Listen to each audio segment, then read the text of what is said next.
Hello, Hey Boomer listeners. I wrote a blog a few weeks ago about aging and saying that we all have to age, but we don't have to get old. But in my conversations with Thelma Reese, when I was preparing for this show, we talked about how things do change as we age. And not just physically, but our perspective on things change. The way we choose to expend our energy changes. The way we are perceived in the world changes. And in that blog, I introduced you to the term chronologically gifted. I love that term. And in some societies, elders are seen as wise and gifted, and they are treated with great respect. Our society has chosen to label the different generations, the silent generation, the baby boomers, Gen X, the millennials. And then they focus, or we in our society focus on the differences between those generations. And it exacerbates some of the challenges that we all have working together, particularly in the work world, but sometimes in families as well.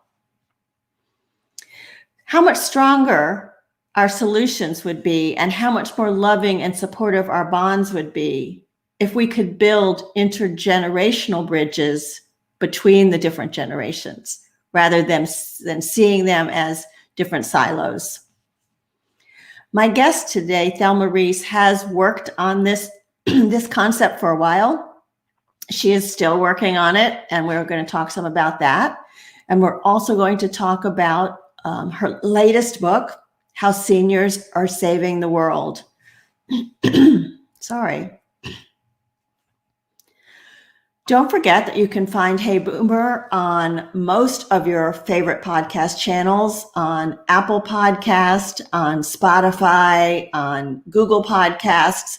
And so if you have friends that you think would benefit from this discussion that were not able to join us today live, they can either look for the live recording on the Facebook or LinkedIn or YouTube channels, or they can download the podcast, Hey Boomer, and listen to the recording there. Hi, Ken. And I'm saying hi to Ken because I love it when I see you out there and you all are commenting and become part of our conversation. This is a community of boomers. Hi, David. And we are all part of this conversation. It's not just a community, it's a boomers and beyond, as you will see when we talk to Thelma today. But we are all part of the conversation, and your input makes this podcast and this broadcast so much more interesting and lively. So please feel free to comment and ask questions in the chat box. And with that, I want to bring Thelma on. Hi, Thelma Reese. Hello, Wendy. And hello, everybody. Yeah. Hi, Gail. So lucky to have you on the podcast today. Thelma is a true jewel. And let me give you the chronological background of Thelma, and then you'll get to know the beautiful person behind that. So Thelma graduated from Temple University with a Bachelor of Science degree, a Master's of Education, and a Doctorate of Education. She taught many years, beginning in 1954 as a third grade teacher, and then as an adjunct professor at Temple and Arcadia University, finally becoming a professor of English and a director of special programs at the Community College of Philadelphia. But she wasn't done. She retired from teaching, and then she was on the Mayor's Commission on Literacy for the city of Philadelphia. She created the Advisory Council for Hooked on Phonics and was their spokesperson in the 90s. She was a founder of Philadelphia Young Playwrights, chaired the board of Citizens Committee on Public Education in Philadelphia and of Children's Literacy Initiative, and organized the World Symposium on Family Literacy at UNESCO in Paris in 1994. Do you think that Thelma is an activist? Besides all of that, she's co-authored 3 books. Her first book was The New Senior Woman, Reinventing the Years Beyond Midlife. The next one was The New Senior Man, not to leave the men out, Exploring New Horizons and New Opportunities. And the one we're going to talk about today is How Seniors Are Saving the World, Retirement Activism. Retirement Activism to the Rescue. So I'm very excited, Thelma, to have you with us today. Thank you so much. I'm excited to be here. Thank you. So I've given like the brief, amazing chronological background. Can you give us an idea of what has inspired you to do the work that you've been doing and to get into the authoring of these books? I think all along the way, it hasn't really been a bunch of conscious decisions. It's been following opportunities, seeing things that I felt like needed to be done and I could do. And I do recognize the fact that I've been extremely fortunate. I think I've only applied for 2 jobs in my life. The first one, when I was young and got out of Temple as a young teacher, and I taught for a few years, a couple of years really, till my own children were born. And then again, when they were in school and I had a little time on my hands and following what seemed to be interesting them, I worked on various things in education, and that I always followed my curiosity, I think. That's why I went back to graduate school. And that's why if I learned more about literacy, that led to the Mayor's Commission calling and asking me to run the Mayor's Commission on Literacy. So all along, there have just been things that seem to open. And I think if you are open yourself to what's there, you find a way to step into things. They're good. I think that's so true. If you are aware of the possibilities, the doors do seem to appear.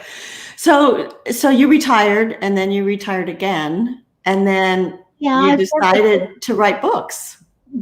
Yes, I think the late Bobby Fleischer and I were both a little bored, I suppose, in our 70s.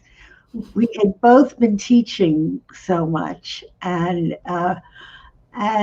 we were still really curious and interested in and looking around and looking really for role models. And we realized that there weren't any, or at least not many that we could see. We were not aware until we started to look very seriously into the topic, and we learned that just a short time ago, the demographic was changing so rapidly that now there were many, many more of us than there had ever been, of us older women. We were both in our 70s. And my mother was a great role model in life, in the way she lived and in her character and personality. But the opportunities that were there for us were not there for her, although she had always worked. And we saw that the change was so rapid that who were the role models? Not famous people, but we looked around and we saw they were among us, and that we were being role models for younger women too. And that's why we decided to write the book about the new senior woman. And it was fascinating to find out how different our lives were from our mothers' and our grandmothers' lives. There was a tremendous change. And one of the changes that you and I have talked about in the past, Wendy, together is that when we decided to write the book, our grown daughters all said, why don't you have a blog? And that was 10 years ago. And our answer was 10 years ago, what's a blog? No one would say that today. And it's only been 10 years. So not only has there been change, but the pace of change has changed so dramatically. It's going so fast. It is. And since you mentioned the blog, I want to put it up here. It's called elderchicks.com. And it was great how you came up with that name. Do you want to share that story? Well, I really just woke up with it one day, and I was and we started it with that name. And my granddaughter, who was then only 12, created the logo, which is brilliant. And you'll see it if you go on www.elderchicks.com. And I was chairing a group for the district attorney's office in Philadelphia then. We were meeting miscreants from the school district who, rather than be arrested, could come before us, and we would help them. And I would pick up a man who was in my group on the way to the police station every month for our meeting. And when I picked him up after we started, I said, "By the way, did you get my email about my new blog?" He said, "What email?" I said, "Well, I started a blog. My partner and I have started a blog called Elder Chicks, and I sent it to you." And he said, "Oh, was that from you?" I was afraid to open it. I thought it must be porn. So there you go. Elder Chicks is not a pornographic site. We would have had, I think, an entirely different audience over the past 10 years. And who knows, it might be very interesting, but we have a copyright on the name, so you can't do that. And it's a fun blog, and it's not just, Thelma writing or people, it's everybody's contributing. So you can write and comment and get involved in the conversation. So I encourage you all to go. We've had some very brave and fascinating men who have contributed a lot over the years, too. Well, they love Elder Chicks, too. They're evolved. That's right. So let's talk a little bit about the book, How Seniors Are Saving the World. And not all of the people that you write about in this book have always been activists. Some of them discovered their activism later on. Would you talk about that? I think that's really one of the fascinating things. I have to say, they are like your children, but this is my favorite book of the three. Not just because it's so current, but because I think we discovered so much about ourselves, B.J. Kittredge and I, in doing it, and what we learned about these people. And one of the things we learned is that we keep evolving, we keep changing and growing. And what's so wonderful is to see that in the people who are in the book, not all of whom, as you say, considered themselves activists in any way when they were younger. But what they did evolve into, what they did grow into, was the sense that some of them had always had, that something is wrong and I might be able to help fix it. And there isn't anyone today who isn't seeing things that are wrong and probably finding a way they can contribute to fix it. They are different from regular volunteers. Mm-hmm. People in the book isn't about volunteerism. We respect volunteerism.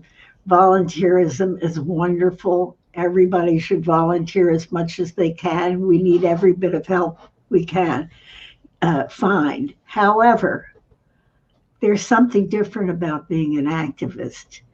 It's the motivation. It's the sense of fulfillment. It's a win-win where you're doing something that really matters to you, where you see a need and you're helping to fill that need, and that helps to fill you. So you're not only filling that need, but you're doing something wonderful for yourself. And what do you think gave some of these people the courage to say, well, I see the problem, Yeah. But so many of us see the problem and then we step back and go, well, but I'm sure somebody else will address that. That's true. And even among these people, there are people who didn't consciously begin to say, I see this, but they might join an organization because it seems interesting, and they might get more and more involved until it becomes a real cause for them. Some of them did start. The impetus can be anything from, in the case of a woman who started what has become an international organization, she did it in commemorating the life of a son she lost when he was only in his early 20s and had just finished medical school. It's a very moving story, but the way he died in a traffic accident in Turkey was the impetus for her to start this road safety program that still goes on internationally. She got the Turkish embassy involved in Washington. This is years ago. She was still teaching. Her husband was still working. And yet she found a way to channel her grief that really created something very beautiful in his memory. And other people have all kinds of reasons. It can come out of some spiritual sense or an extension of one's professional life or an illness in the family. Right. Yeah. And that was what was so interesting. It's not always out of tragedy, though. Sometimes it's because of work that they've done and problems that they've seen. I'm so sorry that it's not supposed to happen. Hello. Leave a message after the tone. I'm so sorry. Now it says. Oh no. 4:52. Please. Today. In fact, that is my co-author who didn't have the time right on this. Oh dear. I'm sorry. That's okay. Yeah, no, some of it came out because, like you said, they've been involved in something else. So not a tragedy, Yeah. Or they were involved in like prison work or tribal things. And Exactly. All kinds of interesting and fascinating, different, every single one of the 24 people in the book is involved in something else. And what BJ, who just rang so infelicitously, and I felt strongly about is when we read some of these books that are meant to inspire and do, they kind of leave us hanging, though.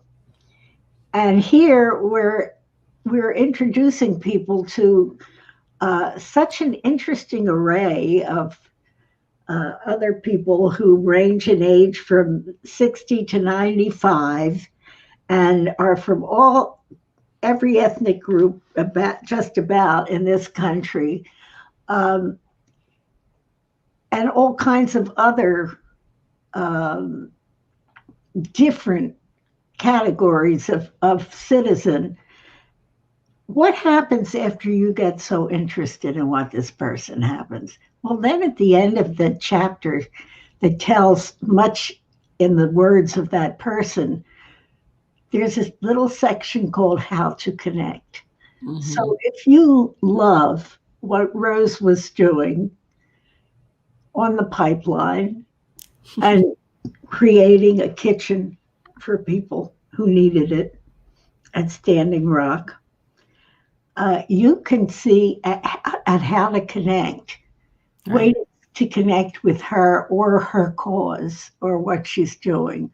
Or if you are really inspired by Bob Groves' work with UNESCO, with the United Nations, there's more than a page of how to connect with organizations that he's connected with.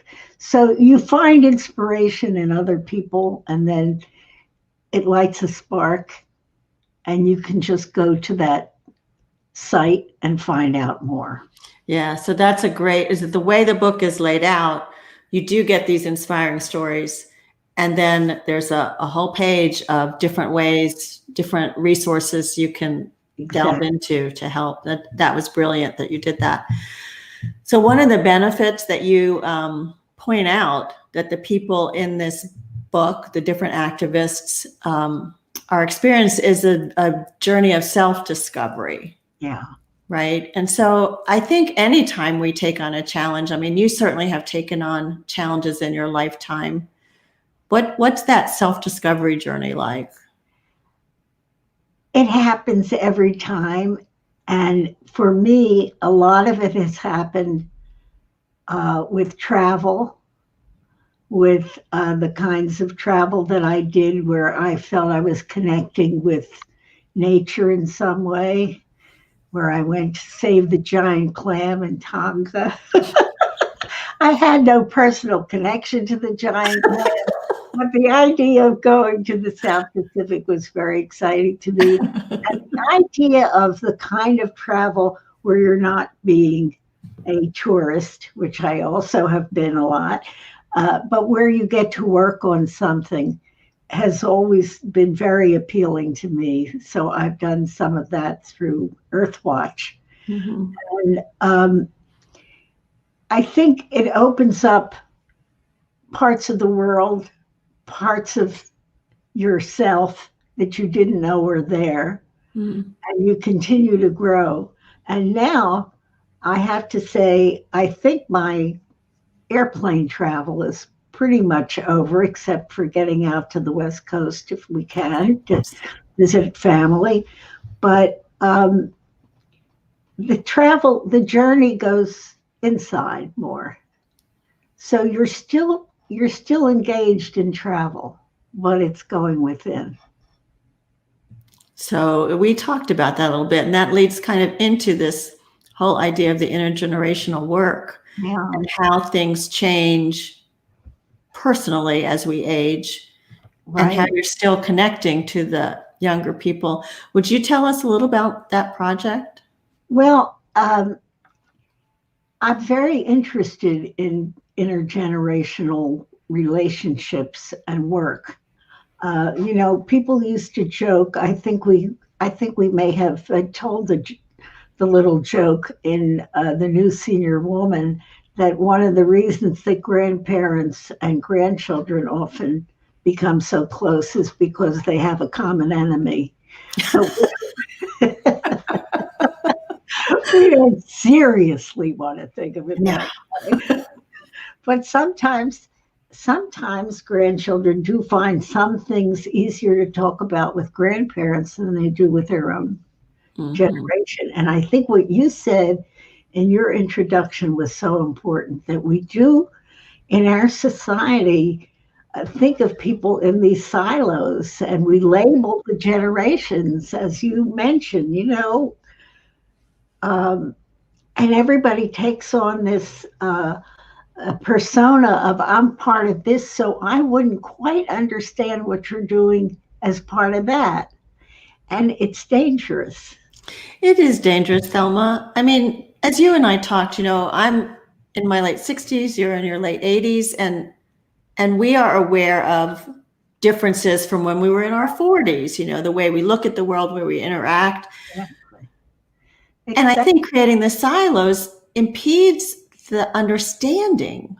Absolutely. And part of it may come from the fact that we are living so much longer. We have so many more people up at this end of life. And something changes when we get here. Something is changing for me, for instance, that partly the pandemic, but I think it's really the age thing more, which is the awareness of your own mortality. Mm-hmm. I mean, mortality can come at any time along the spectrum of aging. But if you do become chronologically gifted, then you can't escape the idea that, you really are aware that there's a finite number coming. If you're lucky and you're still going to be sentient and curious and engaging with other people, and there are more and more older people who do, then we have to find a way to use the resource of these people, and also to have them understand what it is that younger people do us. And, and I think the more we can erase these boundaries, the better. That's one of the reasons I'm not crazy about the term retirement.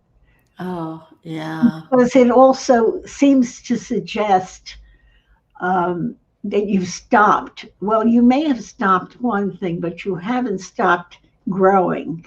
You haven't stopped changing. And these young people who are facing a really difficult time now, who are getting out of college and who have gotten out, even right before this, we knew that the trajectory for them showed that they would probably be changing careers anywhere from 5 to more times in a lifetime. Not like their grandparents who started out in one field and stayed in it. Mm-hmm. They'll even change the fields for the most part. Yeah, not just companies, but right, not just companies. Yeah. Fascinating. So they have to become resilient. They have to, and we have to understand how different life is for them and not have the same expectations that were there when we were their age. So what do you recognize in yourself? You said maybe some of it was from the pandemic, but you recognized some things besides the facing mortality. Well, that's a big one. That's a big one. That is a big one. I don't mean to. And of course, the pandemic makes it even more vivid, as some of us are still waiting for the vaccine. And I hope everyone who's waiting does get it. And we won't stop masking when we get it. But I think that the more we learn about ourselves and we begin to recognize our strengths, and we accept that we really are maybe better than we thought, and it's not a matter of vanity, it's a matter of appreciation. And I think if you appreciate the way that you've grown, you appreciate it in others, and you keep doing it, I think that you keep growing. Yeah, I think there's, and talking about y'all being role models, and I've always thought of that as well. I mean, your generation, my mother's generation, were more the role models in the women's movement, and how women's opportunities were opening up. And I think it still was hard in my generation. We still had a lot of things to face that the younger women don't, Yeah, absolutely. And now we have a woman vice president. Now we have a woman vice president. Politics aside, the idea that I've seen this in my lifetime, and I remember how my mother never, ever missed an opportunity to vote, ever. I mean, and she lived to be a month short of 97. That was one thing she simply wouldn't do. She remembered the first time to vote. So because she didn't. That sense of history is so important in our lives, I think. It is. So tell me about this program at Temple that you're starting to get involved with. So I'm one of the seniors involved in an experimental credit course in the psychology department being done for the first time this semester. And there are about 20 junior and senior undergrads in this course in intergenerational psychology and psychology of aging. And we are resources in this group. And they're using this book as one of the readings that they're doing. Your book. The book about Seniors Saving the World. Saving the world. And there are, by the way, there's a whole a discussion section, a very short one, but a pithy one at the end. And they can use that too, and as can book clubs. But I think the interaction between us, 10 of us, and 20 of them, is laying the foundation for further courses in which we will involve a like number of seniors and students. That's on track for next year.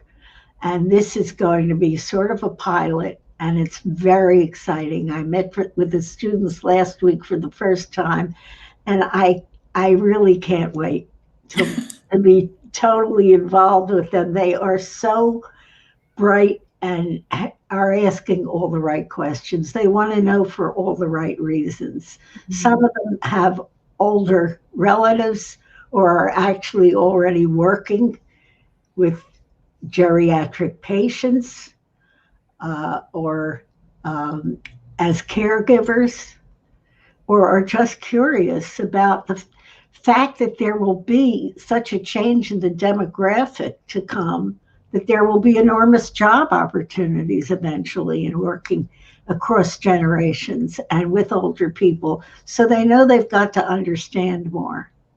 And this is so exciting. So we older people can enter the Zoom and listen to the great Professor Giovanetti do her class on Tuesdays, and then on Thursdays, one of us will be in. But all of us can attend. And that is so great. I look forward to Tuesdays and Thursdays until April when it's my turn. I get to be last because I think I'm the oldest. I know I'm the oldest, but I think that's why. So now you go full circle. You're got back into your teaching mode, which is wonderful. Exactly. Yeah. And so I had asked you if you thought you would write another book, but who has time? You're now involved in teaching again at the university level. Yeah, I mean, it doesn't really take much of my time to do this. I don't know if I'm going to write another book or not. Or something that I did in this book was a series of little essays between the chapters that made me think maybe I'll think about a column, if that's possible. Yeah, and those essays in between were wonderful. They were so spot on. You could use them in your blog. Well, I could do that. Yeah, you could do that. Usually in the blog, I just send a post that is a sort of a prompt, a writing prompt. I did teach writing for a long time. So it's a prompt at the beginning of the month. And then people can respond to that or say anything else they want to. And then it becomes a conversation among the readers of the blog. So it does, and you don't correct our grammar, so we appreciate that. Oh, yours doesn't have to be corrected. I won't speak for everybody. I did teach English, you know. I know you did. I know. So what was one of the favorite projects that you've worked on? Or have you loved them all? Yeah, I really have found them all interesting. One of my favorites really was I was the advisor really to Hooked on Phonics for some years. And it started while I was the executive director of the Mayor's Commission on Literacy. And I was quoted in a column in the newspaper as criticizing its attack by just focusing on phonics and teaching reading. And I said it really was about comprehension too. Mm-hmm. And the person who created that program called me and said he thought I was mad at him for doing that. And I said, no, I just think you're falling short. So I became his consultant.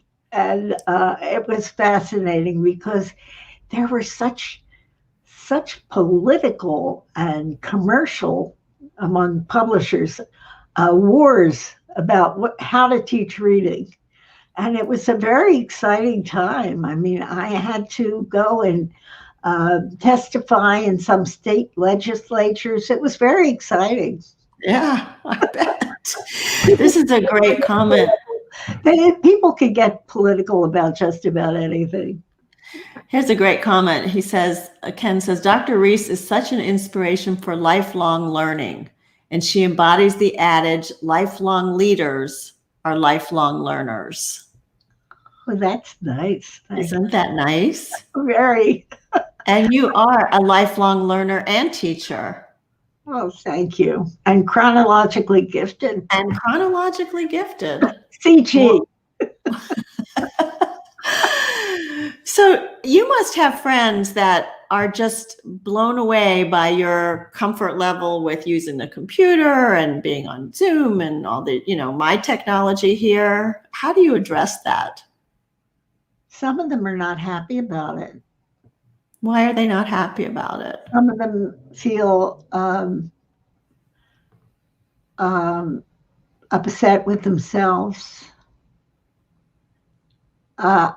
When you're being a role model to anyone, it's more likely to be to people who are at this stage of life. I'm only talking now that I'm 87.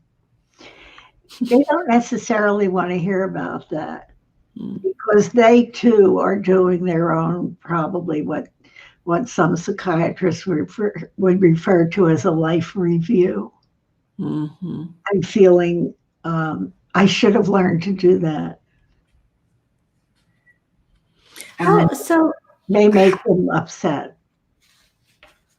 So do you think there's a good way to address that? I'm trying to, with this platform and with other things I'm trying to do, reach out to take away that fear and that feeling that I can't do it. Yeah. How would you address that? Well, I think if they want to know more about technology, that's the perfect way, of course, to engage with the younger generation. Mm-hmm. Because even 20 years younger, even 15 years younger, people have already become accustomed to what we definitely didn't grow up with. Right. Which still is really difficult for me in many ways. I mean, aspects of it are easy, and it enabled us to do the books comfortably with each other. Writing with each other across computers is just a marvel. Mm-hmm. But not everybody wants to. I think what they have to think about with themselves is, what is it I want to do and feel? I don't have to do it like anyone else or be like anyone else or care about what they're doing. I have to care about what speaks to me now and what I need and what is my inner journey about, and know that it's of real value to me. That's who I have to learn to live with when I get to be in my 80s. Yeah. I have to learn to live with me and not with anybody else. Yeah. So Kathy says, great advice. If you want to take away the fear of doing something like in the area of technology, connect with and work with people in the younger generation, reverse mentoring. Yeah, and they're all so good at it. I mean, because it's natural for them. They've grown up with it, and they love teaching older people.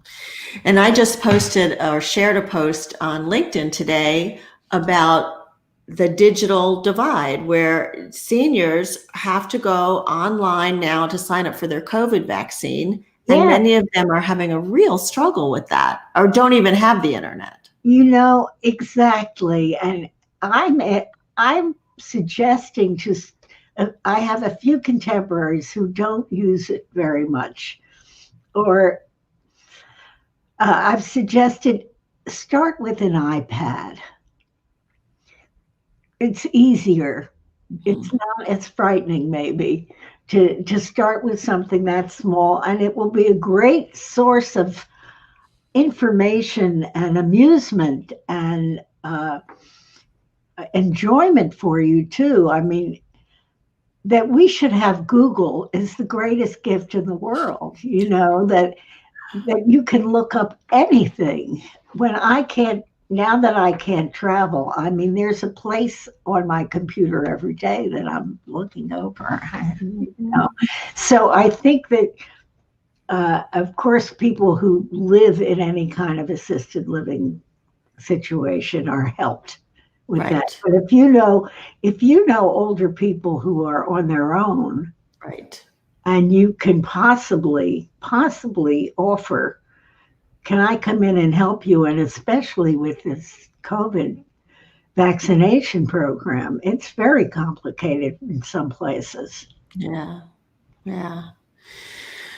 Well, Thelma, I always like to end my interviews with a quote from C.S. Lewis. And he said, "We are never too old to set another goal or dream a new dream." So at 87, you are not too old to still be dreaming. What are you dreaming about for the next 6 to 9 months? I would say definitely getting to 88. I'm dreaming for that too for you, Thelma. and doing it with the kind of acceptance and appreciation for the time that I'm in, for the time that I am living, and the opportunities that may come. Yeah. Well, you are bringing so much to the world just through what you do and how you show up and the role model that you are. So I thank you for that. I thank you. Yeah. Some nice comments here. Elizabeth says she's inspired to know that I might have many more years to make a difference. Looking forward to reading your book. Well, wonderful. Thanks, Elizabeth. Ken says, Dr. Reese is so inspirational. I want to be like her when I grow up. You will. You'll be like you. It'll be even better. That's right. A sense of humor. Be the best you can be, right? Exactly. There's only one of you. There's only one of you. Let me just share your sites. I shared Elder Chicks. There's also a site that Thelma has called senioractivism.com. Yeah, that one really is has a lot of articles and interviews if you want to look at them. Okay. And you can certainly find her book on Amazon or Barnes & Noble or any of those sites. So I have a completely different topic we're talking about next week. My guest next week is Dina Myler, and she is the founder of something called Everyday Vegan. It's a lifestyle website whose goal is to provide easy recipes and tips for people who would like to live a vegan lifestyle. I will tell my daughter who's a vegan. Oh, good. Well, I'm not, but she was so easy to talk to when I first met her. And her real mission is to just make it easy. Some people like myself think, oh my gosh, how would I even do that? So I think it will be an interesting conversation. And we always like to learn. This Hey Boomer community is a learning community. So I'm excited about that. Wonderful. Yeah. So thank you for joining us today. And thank you for Thelma's time. And let's continue to meet weekly, to learn, to dream, to grow, and to build this community. I am so grateful for all of you. My name is Wendy Green, and this has been Hey Boomer.